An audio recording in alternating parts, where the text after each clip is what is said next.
Allah Subhanahu wa taala berfirman di dalam kitab suci Al-Qur'an, dan inilah firman yang diulang-ulang oleh seluruh khatib Jumat.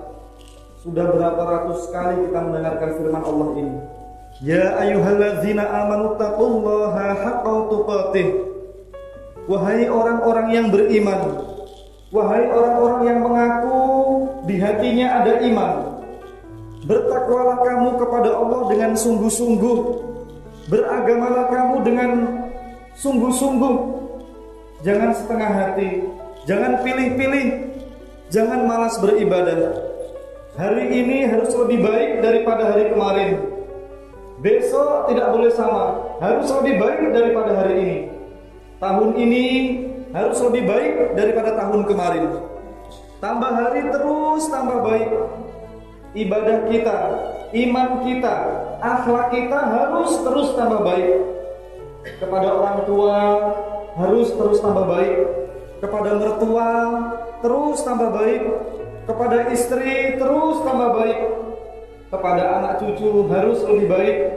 Kepada semua orang kita semua harus terus tambah baik. Dan Allah berpesan, wala tamutunna illa wa antum muslimun. Wahai hamba-hambaku, jangan sekali-kali kalian mati, jangan sekali-kali kalian meninggalkan dunia ini kecuali kamu telah menjadi muslim yang terbaik.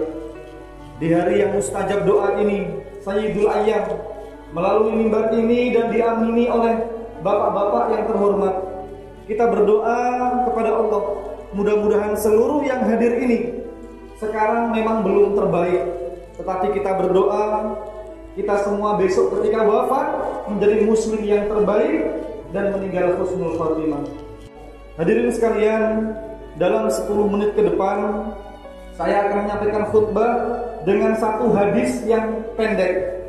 An Abi Umamah radhiyallahu anhu qala Rasulullah sallallahu alaihi wasallam, ana zaimun bi baitin fi rabadil jannah liman tarkal mira'a wa in kana muhiqqan wa bi baitin fi wasatil jannah liman tarkal kadhiba wa in kana mazihan wa bi baitin fil 'alal jannah liman hasunna khuluquhu. Rawahu Abu Daud. Berdasarkan hadis ini jemaah sekalian, ada 3 tempat pilihan nanti di surga. Terserah bapak-bapak memasuki atau memilih istana yang sebelah mana. Yang pertama kata Rasulullah, aku menjamin, saya menjamin ada orang yang dimasukkan ke dalam surga di tepi-tepi surga, di pinggir-pinggirnya surga. Sudah di dalam surga, cuman di tepi surga, di pinggirannya surga. Walaupun di tepi surga sudah enak jamaah sekalian, karena baunya surga itu wanginya sekian ribu kilometer itu sudah bisa tercium. Hadirin sekalian, untuk siapakah itu? Kata Rasulullah, liman tarkal mira'a wa in kana muhiqqan.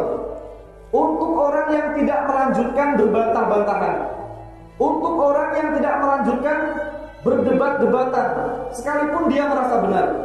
Hadirin sekalian, mohon maaf, tahun ini tahun politik. Kurang lebih 40 hari lagi kita akan memilih presiden dan wakil presiden, memilih DPR, DPD dan DPRD.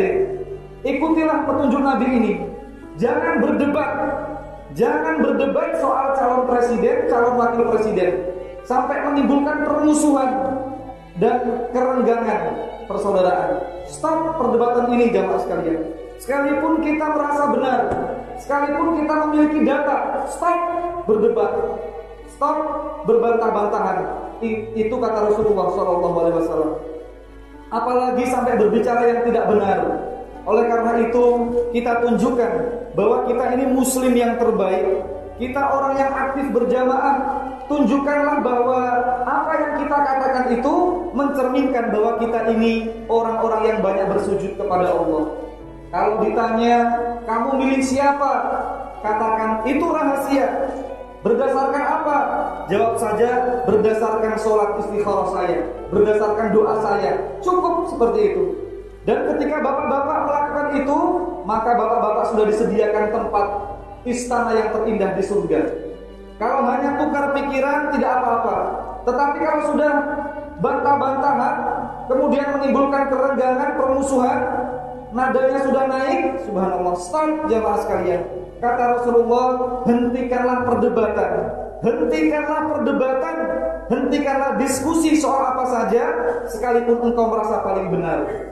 Hadirin jamaah sekalian yang sangat saya hormati, yang kedua kata Rasulullah, aku menjamin ada istana di dalam surga, tempatnya di tengah-tengah. Untuk siapa? Kata Rasulullah, untuk orang yang tidak berbohong, untuk orang yang tidak berdusta, sekalipun untuk bercanda. Saya ulang jamaah sekalian, bercanda itu boleh. Nabi kita Nabi Muhammad pun sering bercanda. Hidup tidak boleh kaku, harus lentur, harus nyaman. Suatu saat Rasulullah pernah berbicara dengan wanita tua. Kemudian Rasulullah mengatakan, nenek, di surga tidak ada orang seperti nenek ini. Kemudian nenek tadi menangis jamaah sekalian. Kemudian dipanggil oleh Nabi, kenapa nangis, Nek? Masa saya nggak bisa masuk surga, kata nenek tadi. Wahai Nabi, kenapa saya nggak bisa masuk surga?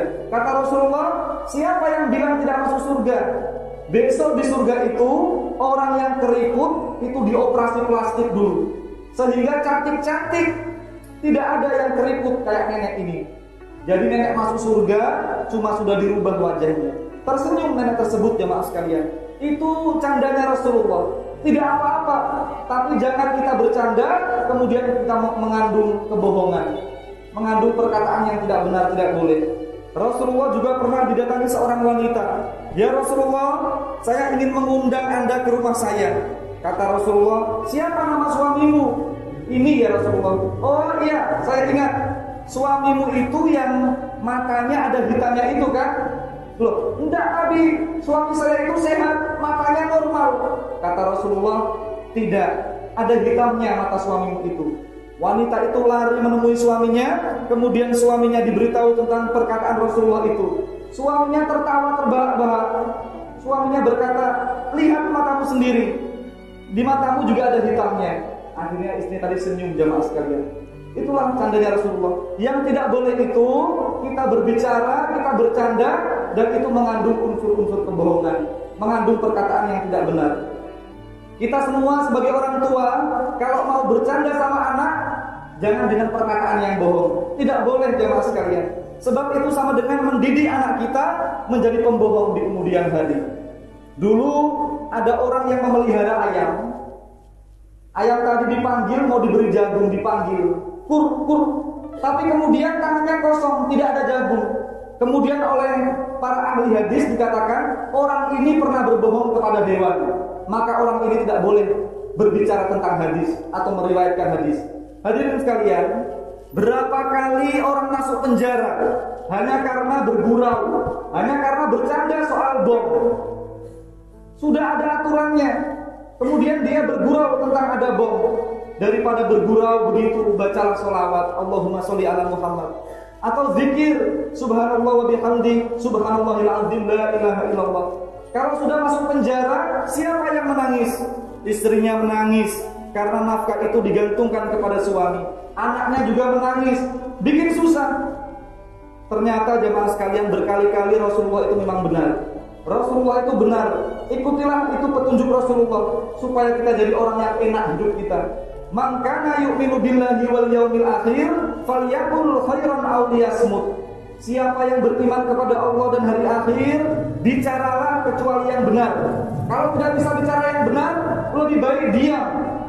Banyak-banyak zikir kepada Allah.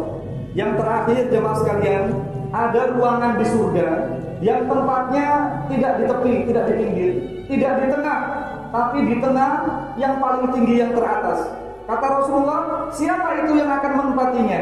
Rasulullah mengatakan, surga yang paling di atas itu disediakan untuk orang yang akhlaknya kepada Allah baik, sering sholat berjamaah di masjid, selalu berzikir kepada Allah, tidak pernah mengeluh dalam kehidupan, selalu terus berusaha berjuang merubah kehidupan.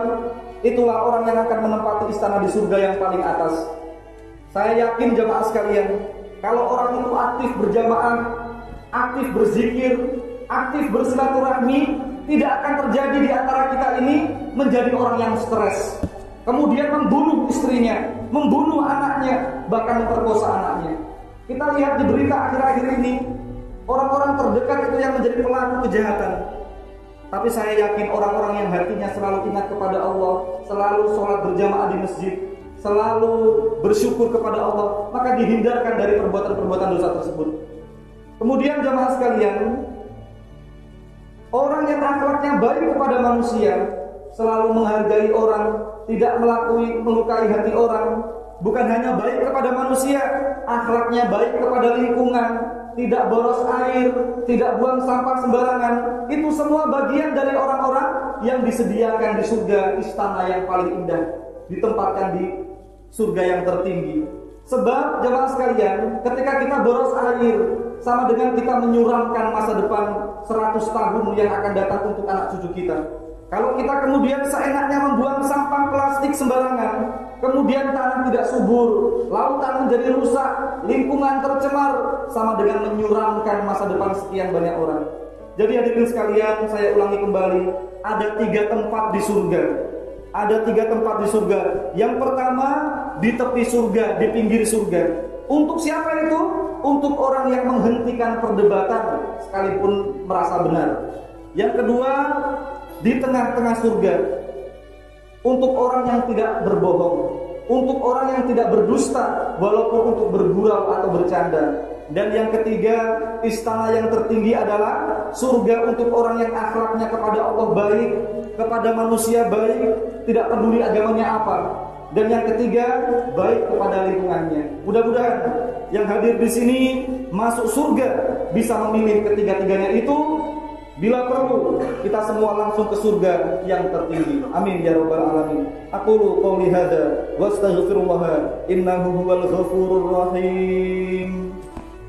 Allahumma ighfir lil muslimina wal muslimat wal mu'minina wal mu'minat al ahya'i minhum wal amwat. Allahumma lakal hamdu kulluh wa lakas syukru kulluh wa ilaika yurja'ul amru kulluh.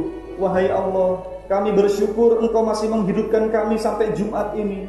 Kami bersyukur ya Allah atas limpahan nikmat-Mu selama setahun yang lalu. Semua suka dan duka telah kami rasakan, dan semua itu terjadi atas rencana-Mu yang pasti terbaik untuk dunia dan akhirat kami. Maha suci Engkau ya Allah, terimalah semua ibadah kami dan ampunilah dosa-dosa kami karena belum mampu menyembah-Mu secara benar selama setahun yang lalu. Wahai Allah, memasuki tahun baru ini, kami mohon kepadamu untuk merubah dari gunungan dosa selama setahun yang lalu menjadi lautan ampunan pada tahun ini. Dari kesalahan ibadah menjadi ibadah yang benar, dari sakit menjadi sehat, dari sedih dan kurang rezeki menjadi bahagia dengan limpahan rezeki, dari serakah menjadi syukur dan qanaah, dan dari maksiat menjadi taat beribadah. Allahumma ya Allah, rubahlah hidup kami dari kebiasaan buruk selama setahun yang lalu menjadi kebiasaan yang terpuji pada tahun ini. Dari khawatir menjadi tenang, dari kegelapan menjadi penuh cahaya, dari sulit menjadi mudah, dari kemunduran menjadi maju dan berprestasi, dari hina menjadi mulia, dari malas menjadi semangat, dari yang semula Engkau murkai menjadi Engkau cintai, dan dari tidak pasrah menjadi pasrah sepenuhnya kepadamu. Hasbunallahu wa ni'mal wakil. Walhamdulillahirabbil alamin.